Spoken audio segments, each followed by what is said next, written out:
காத்து நாங்க இன்றைக்கு இந்த நடக்கிறத பத்தி கொஞ்சம் கதைப்போம். என்னண்டா இப்ப நாம எவ்வளவுக்கு நடையை குறைக்கணுமோ அவ்வளவு குறைக்கும் எல்லாரும். சரிதானே?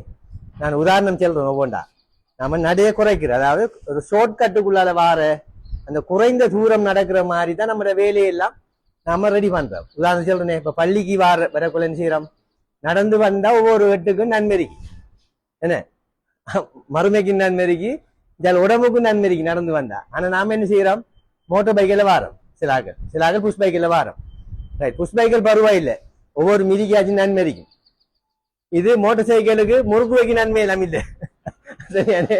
அப்ப மோட்டார் பைக்கில் வந்து என்ன செய்யறோம், அந்த பள்ளியில எவ்வளவு அந்த பள்ளிக்குள்ள அந்த அவுதுக்கு பக்கத்துல மோட்டார் பைக்கில் கொண்டு அடிக்கலாமோ அப்படி அடிக்கும். சரியானே? அந்த என்ட்ரன்ஸுக்குள்ள போறோம். கொஞ்சம் சில டைம்ல பார்க்கிங் கொஞ்சம் வெளியில இருக்கும், ரோட்ல பார்க்கிங் இருக்கும். அந்த ரோட்ல அந்த பார்க்கிங்ல பைக்கை வச்சு போட்டு நடந்து போறது கூட நம்ம மாச்சில எடுக்கும். அது பொருள் எங்க பாதிக்கும்னு பொருள் யோசிங்க. சரியானே? அதே மாதிரி ஹாஸ்பிட்டலுக்கு வந்தா என்ன செய்யற, அந்த கேட்ல அந்த கதவு இருக்கு தானே, கதவு கிட்ட கண்டு வைக்கிறேன். இப்ப நெஞ்சால நாங்க எல்லாத்தையும் அகற்றி ஒரு ஏரியாவை பார்க் பண்றதுக்கு வச்சிருக்கோம், அந்த லொரியல எடுத்து போட்டு. அப்ப அதுல வடிவா வயசுகளை வைக்கலாம். அந்த அவ்வளவு தான் நடக்க வரும், ஒரு 50 மீட்டரும் இல்லை. சரியானே? இப்படி நாங்க எங்க எடுத்து அஞ்சிரியான், ஒரு மீட்டிங்கு போறோம், ஒரு இடத்துக்கு போனாலும், டிஎஸ் ஆபீஸுக்கு போனாலும் சரி, எங்க போனாலும், மார்க்கெட்டுக்கு போறோம், மார்க்கெட்ல எப்படி சாமான் வாங்குறோம், அந்த தட்டு கிட்ட போய் தான் மோட்டர் பைக்கில் நிப்பாட்டுறோம். என்ன அந்த ரோட் ஓரத்துல அதுலயும் உள்ளுக்கு பைக்கை வச்சு போட்டு மார்க்கெட்டுக்கு உள்ளுக்கு போறதுக்கு மாற்றல். அப்ப கடை ஓரத்துல ஆறு வச்சிருக்காவோ அந்த ரோட் ஓரத்துல சாமான் வச்சுக்கிறாள் தான் வாங்குறேன். ஏண்டா அங்க உள்ளுக்கு போற கொஞ்சம் கஷ்டமே, நடந்து போகணுமே. அப்ப என்ன செய்யறோம், அவர்கிட்ட போய் நிப்பாட்டி ரோட்டால போற வாகனத்துக்கு பிளாக். சரியானே? இப்ப கடைக்காராக்கள் என்ன செஞ்சாங்க, சாமான ரோட்டு கொண்டு வந்தாங்க. ஏன் நம்மளுக்கு ஏத்தாப்புல அவங்க மாறிட்டாங்க. நாம அந்த உள்ளுக்கு வாரம் இல்லைன்னு போட்டு அவங்க ரோடு எல்லாம் மீன் வியாபாரம் எல்லாம் ரோட்டுக்கு வந்துச்சு. ரோடு எல்லாம் நாசமாகுது, அந்த குப்பையாகுது எல்லாம், அந்த கோதெல்லாம் போறோம், ரம்புட்டான் அந்த விற்கிற இடம் எல்லாம் கடும் மோசமாகுது. அது மட்டும் இல்லையே, இப்ப உள்ளூருக்குள்ள அந்த இப்ப போன் ஷாப் அடிய போனா அதை வளைச்சி பைசிக்கல்களும் அந்த ஆட்டோவும் பிளாக் பண்ணி வாகனம் கொண்டு போயிடலாம்.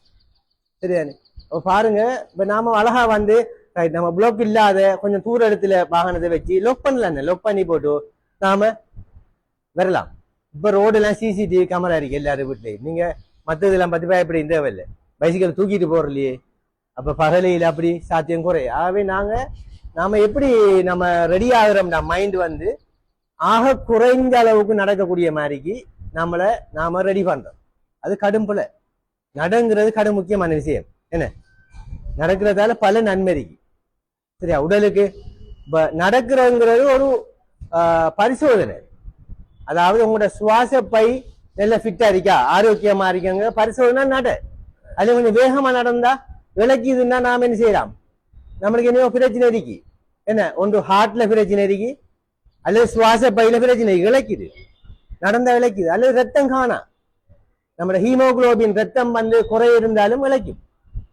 சரிதானே? அப்ப நாம இந்த இழப்புங்கிறது கண்டுபிடிக்கிறதுக்கு ஒரு பரிசோதனை தான் நடங்கிறது.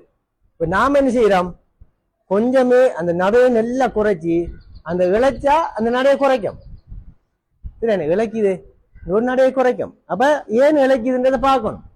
பார்த்து அதுக்குரிய சிகிச்சைகளை செஞ்சு படிப்படியாக எங்களோட நடையை கூட்டி நாங்க எங்களோட சுவாச பையையும் இருதயத்தையும் நாங்க என்ன செய்யணும், பிக்கப் பண்ணி எடுக்கணும்.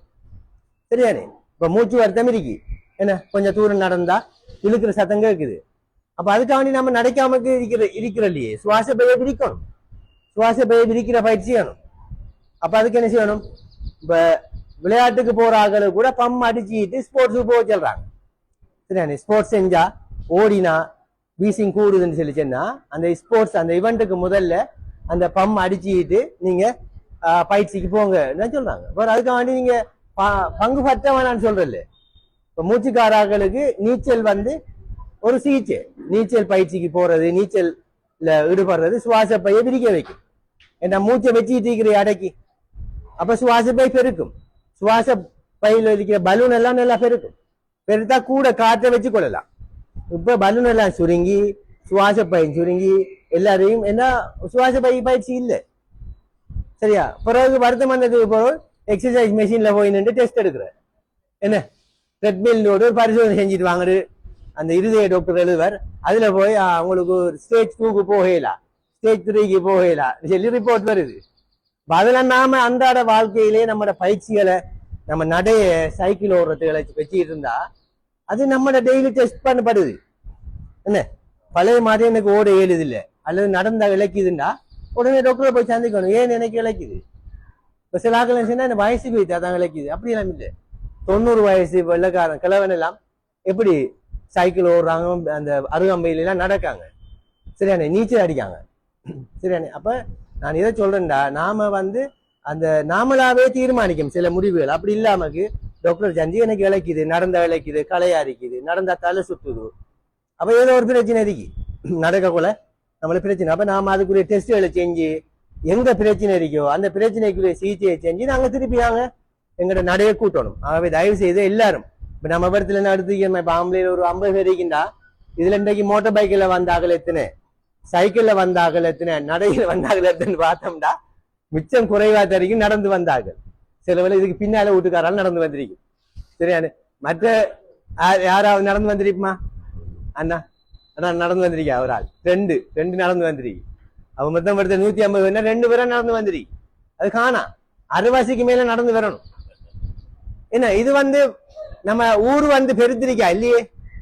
ஒரு 50 வருஷத்துக்கு முதல்ல இருந்து அதே ஊர் தானே இல்ல, நீண்டிருக்கா ஊரை நீட்டிருக்கா அளவுக்கு இல்லையே, ஒருத்தர் நீட்டல, அதே ஊர் தான். அப்ப நாம அந்நேரம் என்ன 50 வருஷத்துக்கு முதல்ல ஆட்டோ இல்லையா, அந்த கடற்கரை தொங்கல் நடந்து வந்திக்காங்க. நீங்க நடக்க பாருங்க, நீங்க கடும் ஆரோக்கியமா இருப்பீங்க, சரியா? நடக்கிற ஆக்கள் நல்ல ஆரோக்கியமா இருப்பீங்க.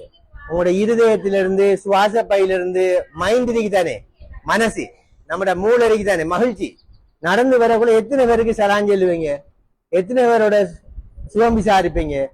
நீங்க தலைக்குள்ளைக்கு அவ்வளவு பிரச்சனையும் மறந்தே வைத்திரும்.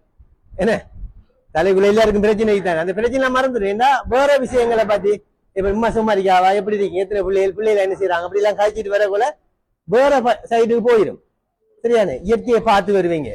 ஆகவே நடே விட்டுறாதுங்க, சரியானே. முழங்கால் மூட்டுவாதம் நடந்து அப்படிங்கிற ஆக்களை விட்டு போட்டு மற்ற எல்லாரும் நடங்க, சரியானே. அடுத்தது புஷ் பைக்கல், மூட்டு வருத்தம் இருக்கிறார்கள், புஷ் பைக்கல் ஓடுங்க, மூட்டு வருத்தத்துக்கு பயிற்சி. சைக்கிள் மிதிங்க, சரியானே.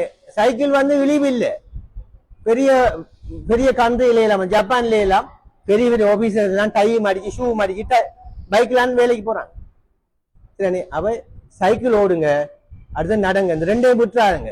இயற்கையான வைத்தியம் எல்லா வருத்தத்துக்கும், எல்லா வருத்தம். உங்களோட பிரஷரை குறைக்கும், சீனியை குறைக்கும், கொலஸ்ட்ராலை குறைக்கும், ஹார்ட் வருத்தத்தை குறைக்கும், மன அழுத்தத்தை குறைக்கும், மூட்டு வருத்தத்துக்கு பயிற்சி. என்ன இப்ப எல்லாருக்கும் முழங்கால் சில்லு பிரச்சனை, முழங்கால் மூட்டு குந்தின ஒழும்பே இல்லாது, பள்ளியில ஒழும்பி குந்தி போட்டு மிச்சின அத்தையாத்திரம் ஒழும்பே இல்லாது, கால் நோவு. சைக்கிள் ஓட அந்த மூட்டுகள் வலுவாகும். வலுவானா நீங்க அழகா இருந்து ஜம்ப் பண்ணி எழும்பலாம், சரியானே, ஜம்ப் பண்ணி எழும்பலாம். அப்படி மூட்டுகள் வலுவாகும். ஆகவே தயவு செய்து நடைய விட்டுறாங்க, 3 வீலர் எடுக்கிறத குறைங்க, 2 பேர் சேருங்க, நடைய மகிழ்ச்சியா காய்ச்சி வாங்க கிளினிக் வரக்குள்ள, சரியானே. 2-3 பேர் சேர்ந்து வாரு, அப்ப அலுப்பு காட்டாது, தூரமும் காட்டாது. தனிய வரக்குள்ள தூரம் மாறிக்கும், என்ன மிச்சம் தூரம் மாறிக்கும், காய்ச்சிட்டு வரக்குள்ள இடம் வந்ததே விளங்காது, சரியானே. அப்ப அப்படி பழைய காலம் மாதிரி நடைய 7 மாணாக்கள் நடைய கூட்டுங்க. இப்ப நாம மோட்டார் பைக்கிலும் இந்த 3 வீலும் உருவாக்குற புகை ஆறுக்கு பாதிக்குது. நம்ம ஊருக்குள்ள ஓடுற மோட்டார் சைக்கிள் எண்ணிக்கை, 3 வீல் எண்ணிக்கை, இந்த இதால உருவாகுற புகை என்ன செய்ய போகுது, யாரை பாதிக்க போகுது? நம்மளைத்தான். நான் பிறக்கிற பிள்ளைக்கு 6 மாதத்து பிள்ளை, 2 மாதத்து பிள்ளைக்கு ஆவி குடிக்க வராங்க, சுவாச பிரச்சனை, சரியான இருமுது இருக்கலாம், மூச்சு வருத்தம். பிள்ளைகளுக்கு, பிறந்த பிள்ளைக்கு சுவாச நோய்கள் எண்ணிக்கை கடுமையா கூட்டிட்டு போகுது. சின்ன பிள்ளைகளுக்கு பாம்பு, முட்டியும் பாம்பும் கூட வருது ஆவி குடிக்கிறதுக்கு. என்ன அப்ப இதுக்கெல்லாம் காரணம் என்ன? நம்ம சூழலை நாங்க புகையால நாங்க நாசமாக்குறோம், வலிய மாசடைய செய்யறோம். இது உருவாக்குற ஈயத்தூள்கள், அது பெட்ரோல், அந்த வாகனங்கள் உருவாகுற புகையெல்லாம் எங்களோட சுவாசத்துக்குள்ள போய் எங்களுக்கு சுவாச நோய்களை ஏற்படுத்துது. நம்ம ஊரை ஆரோக்கியமா, நம்ம வாழ்ற அந்த சூழலை நாம ஆரோக்கியமா வச்சிருந்தா தான் நாம ஆரோக்கியமா இருக்கலாம். என்ன நம்மளை வளர்ச்சிருக்கிற எல்லா ஆரோக்கியமா இருந்தா தான் நாம ஆரோக்கியம். இல்லாட்டி நாம மருந்தும் சிகிச்சையும் காசு செலவழிக்கிறதும் ஆபரேஷனும் இப்படியே போய் கொண்டிருப்போம். கடைசியில ஒரு பிரயோசனம் இல்லாம போகும். நாம சேர்க்கிற சொத்து செல்வம் என்ன பிள்ளைகள் எல்லாம் வந்து நோயாளிகளா போகும். சின்ன பிள்ளைகளுக்கு எல்லாம் வந்து மூச்சு வருத்தம் கூட நடக்கையில் விளக்குது சின்ன பிள்ளைகளுக்கு எல்லாம். அப்ப வலியும் ஒரு காரணம், வலியை நாங்க மாசுபடுத்துறது. ஆகவே நாங்க எல்லாரும் அப்ப இண்டையில இருந்து எல்லாரும் ஒரு முடிவு கொண்டு எடுப்போம். என்ன பெட்ரோல் எரிக்கிறத, பெட்ரோலை பத்த வைக்கிறத, புகையை உருவாக்குறத குறைக்கணும்.